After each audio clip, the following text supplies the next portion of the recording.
আমরা না জাস্ট খেলে এটা দেওয়ার জন্য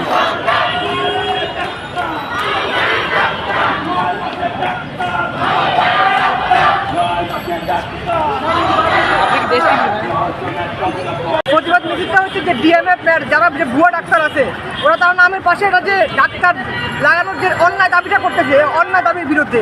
আর সাধারণ জনগণের মাঝে আমরা সতর্কতা সৃষ্টি করতেছি, কারণ সাধারণ জনগণ জানে না কারা আসল ডাক্তার এবং কারা যে ভুয়া ডাক্তার। 6 মাসের কোনো ডাক্তার হয়, এখানে 5 বছর শেষ করে MBBS বিডিএস কমপ্লিট করে মানুষ ডাক্তার হতেছে, আর এখানে তারা মামার বাড়িতে আবদার নিয়ে চলে আসলে ডাক্তার হবে। বিশ্বের অন্য কোথাও MBBS বিডিএস ছাড়া ডাক্তার লাগানোর কোনো নিয়ম নাই, একমাত্র আমাদের বাংলাদেশেই হইতেছে। আমরা এই জন্য আমাদের আন্দোলন নামছি, আর আমরা যে আন্দোলনের নামছি আসলে এটা আমাদের জন্য খুবই কষ্টের একটা বিষয়।